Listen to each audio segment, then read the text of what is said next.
From illegal stick curves to manipulating arena conditions, these are 10 NHL cheating moments that changed hockey history forever. When it comes to playoff hockey, desperate times lead to desperate measures. Just ask the Montreal Canadiens of 1993. Down 2-1 against Wayne Gretzky's Los Angeles Kings in Game 2 of the Stanley Cup Finals, Montreal coach Jacques Demers made one of the boldest moves in hockey history. He called for a stick measurement on Kings defenseman Marty McSorley. "Bring me that stick," the referee demanded. When they measured McSorley's curve, it was illegal, far beyond the allowed half-inch. Montreal got a power play, tied the game, then won in overtime. Everyone was using illegal sticks back then, McSorley admitted years later. "I just got caught at the worst possible moment." The craziest part? Demers later revealed he had inside information from a stick boy who worked both locker rooms and had tipped him off about McSorley's illegal curve. That single measurement completely shifted the series.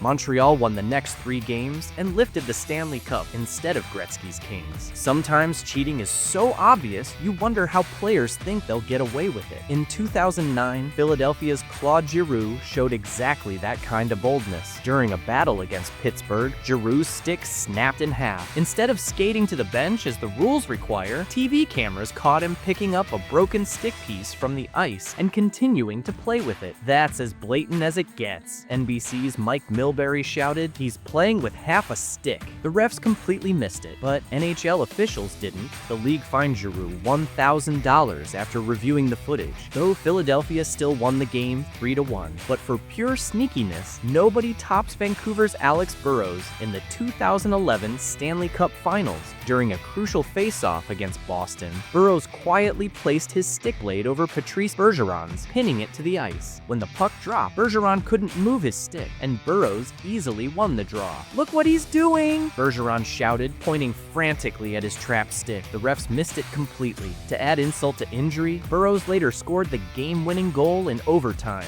leaving Boston fans furious about the uncalled cheating. Sometimes entire teams collaborate on cheating schemes. During the 2002 Western Conference Finals, Detroit coach Scotty Bowman noticed Colorado goalie Patrick Roy constantly left his crease to play pucks behind the net. Bowman's solution? Have the Joe Louis Arena ice crew build up the ice behind both nets, creating an unpredictable bump that made the puck bounce chaotically. "The ice behind our net looked like a mountain," Colorado coach Bob Hartley complained to reporters. Roy couldn't handle the strange bounces, leading to several Detroit goals off simple dump-ins.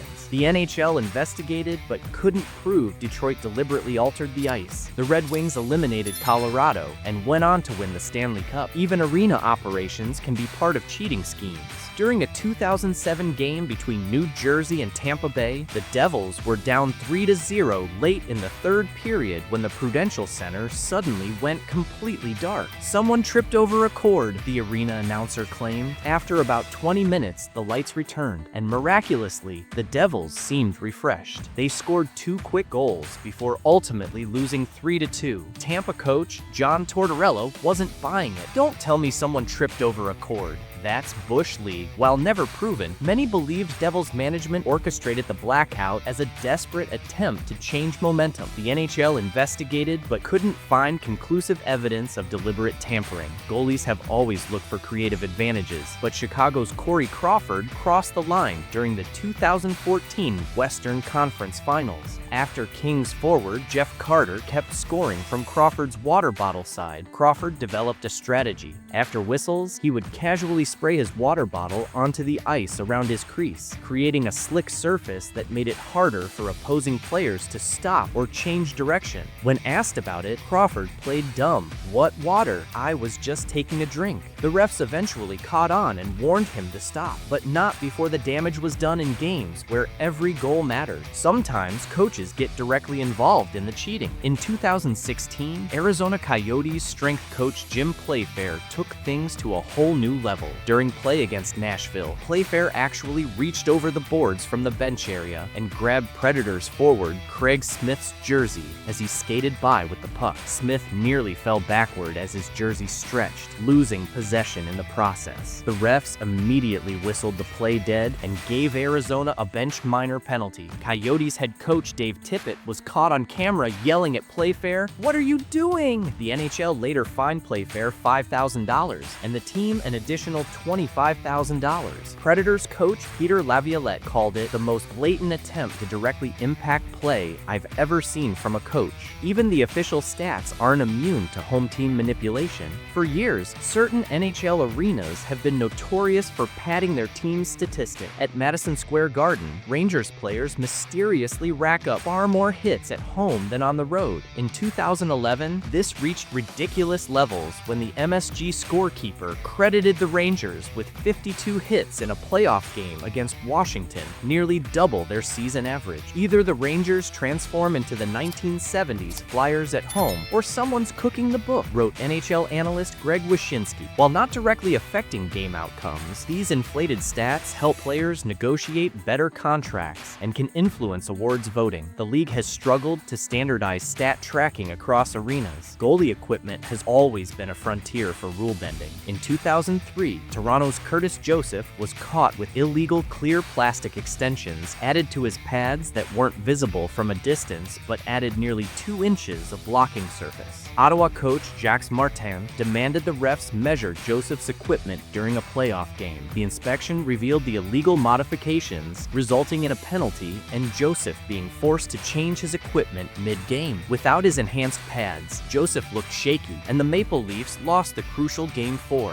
Former NHL goalie Glenn Healy later admitted, "Guys were always looking for that extra half-inch of coverage that refs wouldn't notice." The 2020 qualifying round saw one of the strangest cheating attempts ever. During the Maple Leafs versus Blue Jackets series in the NHL bubble, Toronto coach Sheldon Keefe noticed something odd. Columbus players were constantly breaking sticks but hitting harder shots than usual. After investigation, Toronto's equipment staff discovered Columbus was freezing their sticks before games, making them harder and providing more powerful shots, though they broke more easily.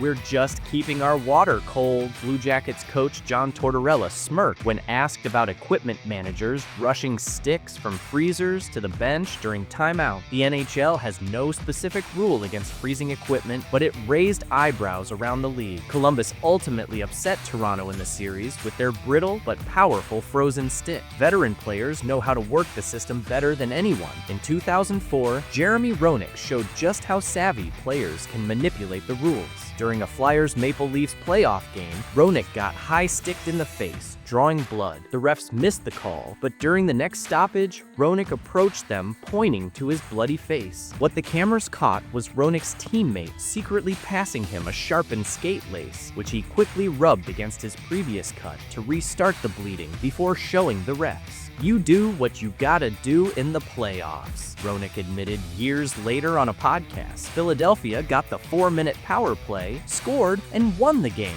The league later implemented stricter blood verification procedures. Sometimes cheating happens at the organizational level. In 2010, the Devils signed Ilya Kovalchuk to a ridiculous 17-year, $102 million contract designed to circumvent the salary cap. The contract paid $95 million in the first 10 years and just $7 million over the final 7 years, when Kovalchuk would be over 40, artificially lowering the annual cap hit. The NHL responded harshly, fining the Devils $3 million and stripping them of first and third round draft picks. Investigators found evidence the Devils never expected Kovalchuk to play those final years. They'd essentially created a fake contract. This case led to the Kovalchuk rule in the next CBA, preventing similar contract structures. The most calculated cheating often comes from the smartest coaches. In 2019, Calgary coach Bill Peters was caught using an ingenious method during crucial face-offs against Colorado. TV cameras showed Peters displaying a laminated card with Colorado's face-off signals to his centers before sending them over the boards. The Flames had somehow obtained the Avalanche's secret face-off codes.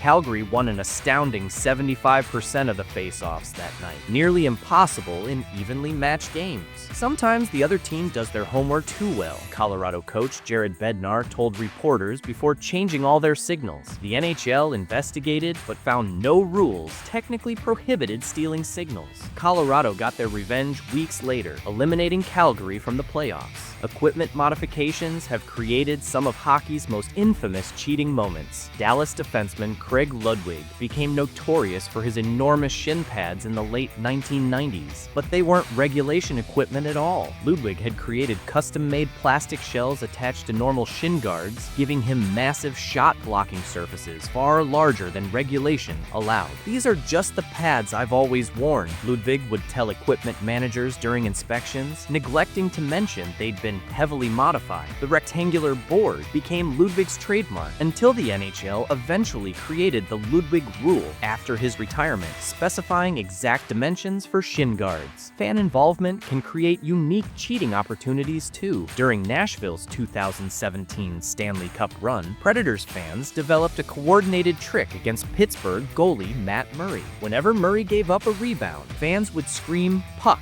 at the top of their lungs, making him think his defensemen were calling for a pass. This deception directly led to a goal in Game 3 when Murray heard "puck" and tried moving the puck quickly, accidentally sending it straight to Predators forward James Neal, who scored easily. Penguins coach Mike Sullivan eventually called the NHL front office, and warnings were issued about false play signals from fans. Murray started wearing special earplugs for the remaining games in Nashville. From doctored equipment to arena manipulation, NHL cheating happens more than casual fans realize. As hockey history shows, the line between competitive advantage and breaking the rules is often crossed by those desperate enough to win at all costs. What's your favorite NHL cheating moment? Drop a comment below, hit subscribe for more hockey content, and I'll see you in the next video.